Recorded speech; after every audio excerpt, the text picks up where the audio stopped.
Good afternoon, everybody. Welcome back to the channel. Thank you very much for joining me. So before we get into today's video, you will have noticed we have a new presenter on the channel.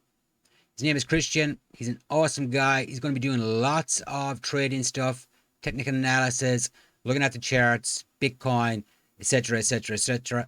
And he's going to be doing it 3 or 4 times a week.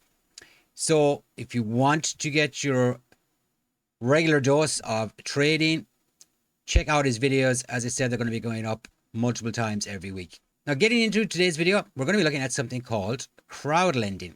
Now, if I ask you to describe your crypto portfolio right now, many of you would say something like staking, maybe some liquidity pools, and some DeFi lending for the very adventurous of you. And that's about it. That's the circle we live in. Now, I was the same until somebody mentioned to me a while back about crowdlending. Figured I already knew enough about lending in crypto. For example, Aave and Compound, just to name a couple, but I wasn't even close.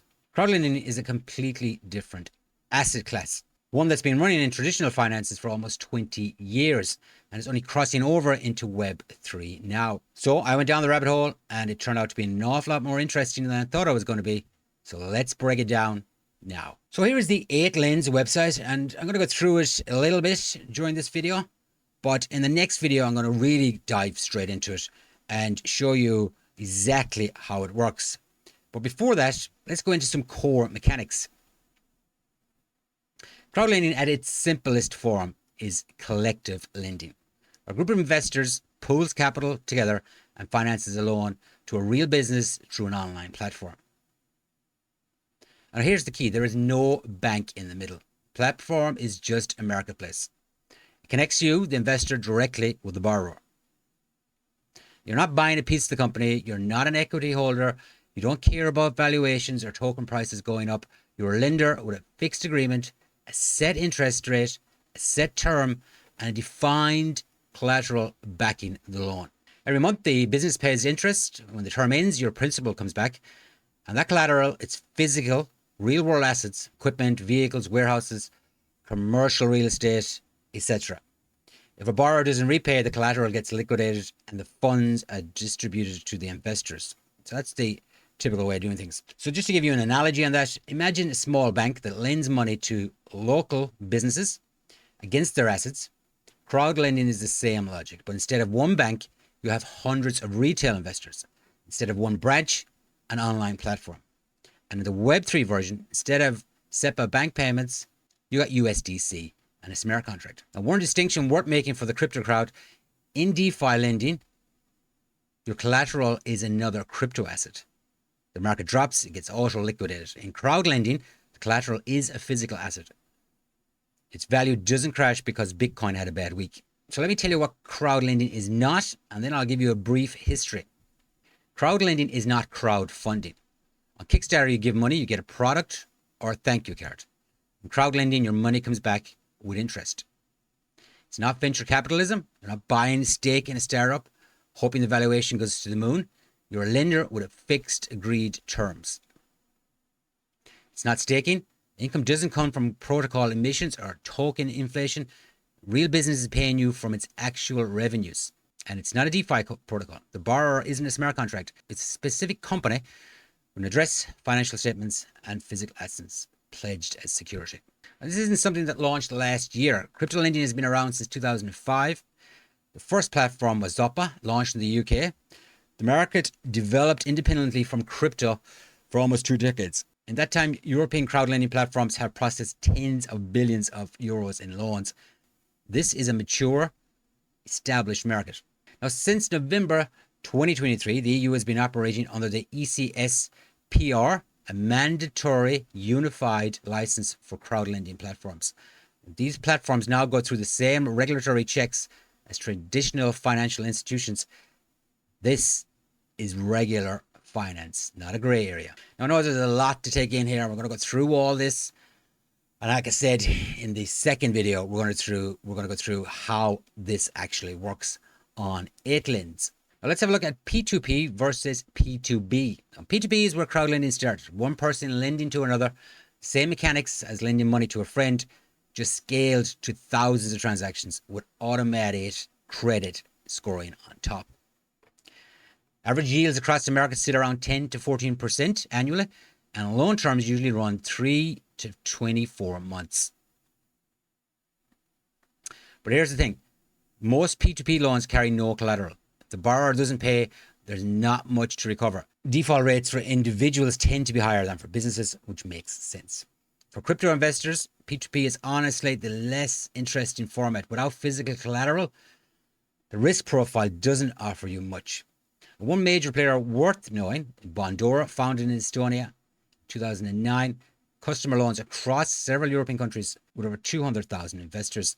And this is one of the oldest active platforms in the European Union. Now, P2B is peer to business. And this is lending directly to small and medium-sized businesses. It's more of a complex product.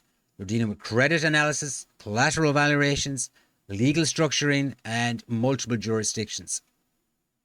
Yields are higher too. 14 to 25% annually is the norm. Now, for anyone tracking the real-world assets narrative in crypto, this is ground zero. A real physical asset, legally structured as collateral, that doesn't devalue just because the crypto market takes a hit. And if you're asking yourself why a business just wouldn't go to a bank, well, primarily it takes a lot longer to get processed in the bank. You need mountains of paperwork, and they often say no. Anyways, a crowdlending platform gives an answer in 2 to 4 weeks. Now, the major players in this space are Mintos, Bondora, and Maclair.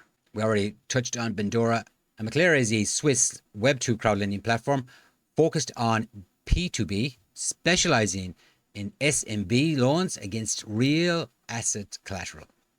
Operated European only, so that's Euros, SEPA, European investors. These are not startups. Mintos and Bondora have been running longer than most DeFi protocols. They've survived multiple crises and kept operating. The Web3 crowdlending ecosystem was built on this foundation. Now let's put this aside. Let's put this side by side with what you're already using. Honestly, without judging anything as better or worse, there are different tools with different risk profiles. So you all know about staking. Your income comes from protocol token emissions. Yield is 3 to 12%, but the real return depends entirely on the token price.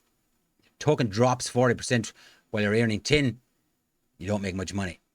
Liquidity pools, you're earning fees and emissions, maybe 5 up to 80% on paper, but impermanent loss is real. And I know a lot of people have felt that pain.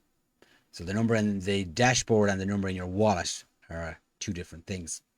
DeFi lending, interest from crypto borrowers collateralized with crypto assets, rates of 2 to 10%. But when the market drops, the collateral gets auto-liquidated. The whole system is tied to market conditions. And obviously, P2B crowdlending, the income comes from real business paying interest from actual revenue. The rate is 14 to 25%, as I said, in USDC, and fixed for a full long-term loan. It's written into the smart contract at the moment you invest.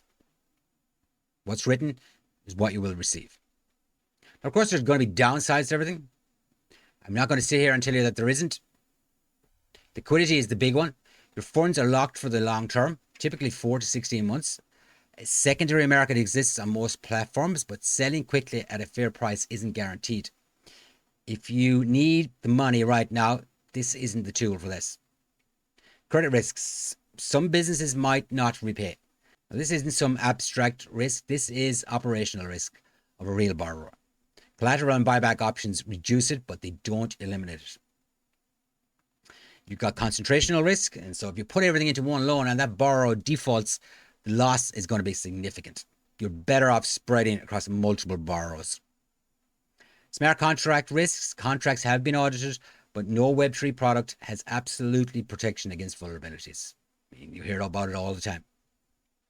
And there's no volatility to trade. There's no quick exits or entries. So let me zoom out for a moment. I'm going to pull up this BlackRock article that's on CNBC. Because the idea of lending to private businesses isn't some marginal crypto experiment. It's where the world's biggest money has gone. In December 2024, BlackRock, the world's largest asset manager, with $11.5 trillion, under management agreed to acquire HPS Investment Partners for $12 billion. The goal, to build a combined platform with $220 billion in private credit assets. Now, this was BlackRock's third major acquisition of 2024. Now, BlackRock is not the name crypto audiences are very much aligned to, but they have launched a Bitcoin ETF, iShares, and is now institutional money pouring into crypto. And BlackRock's CEO has publicly stated, private credit is the future. They expect the total private credit market to grow to $4.5 trillion in the next 5 to 6 years. That's nearly double what it is today. And so the connection is private credit at the institutional level is the same logic as crowdlending, just at different scale. Institutions enter through private deals starting at 50 million plus. Crowdlending platforms make the same mechanics accessible from $50. Now, here's something worth thinking about. Most crypto capital today circulates inside the crypto ecosystem. You buy tokens, you stake them, you provide liquidity, and you farm other tokens. The real economy receives almost nothing from this loop. Meanwhile, and this is the World Bank data, the global financing gap for small and medium-sized businesses exceeds $5 trillion per year. That's crazy. $5 trillion. So small businesses in Poland, Estonia, Spain, companies with real employees, real products, real assets, can't get credit on time. Not because they're bad borrowers, but because the banking system is structured differently. Banks are slow, they're reluctant, and it's just not built to serve SMBs efficiently. Web3 infrastructure opens a different possibility, and an investor from anywhere in the world can directly finance a specific business in Europe through a smart contract, no bank intermediary, no cross-border fees. Now, this isn't theoretical, it's already working. And if you're looking for a social angle, crypto gets a lot of criticism for being disconnected from reality. Web3 crowdlending is one of the few areas where cryptocurrency is genuinely being used to solve real financial problems for real businesses. Not speculation within its own ecosystem, but actual capital flowing into the real economy. You might be asking, why is there so few of these platforms? And it's actually worth explaining, because the scarcity isn't a warning sign. It's a reflection of how hard it is to build this product. A working Web3 crowdlending platform needs 4 things running simultaneously: credit analysis of the businesses, legal structure of collateral across multiple jurisdictions, smart contract infrastructure, and compliance with EU financial regulation. And we touched on these earlier. Most crypto teams do not have all these. Building a working product requires all 4. I'm afraid the days of just a white paper are long gone. And that's why most attempts in this space either never launch or stay small. Web2 crowdlending already proved the model works, with tens of billions processed. And Web3 is just at the beginning of this path. So at this stage, we're going to take a look at the 8lens website. And the team behind this is McClare. We mentioned them earlier, the Swiss crowdlending company. They've got a real history in P2P lending. For years, McClare operated in the European market, Euros only, European investors only. A solid model, but completely closed to the global audience. And 8lens is their Web3 expansion. USDC, base blockchain, that's Coinbase's L2 smart contracts with open source code and independent auditing. The platform has been live for over a year. You might remember I did look at this several months ago. This isn't a concept or a white paper. It's a working product with real loans, real repayments, and real borrowing. Now, McClare acts as the collateral agent. They legally hold collateral on behalf of investors. So if the borrower defaults, McClare as a legal entity handles the liquidation and distributes the proceeds. Now, in the next video, I am going to show you the loan I took out months ago. Just a heads up, it was all repaid back with interest. So I had no problems at all. And we're going to be doing another loan in the next video.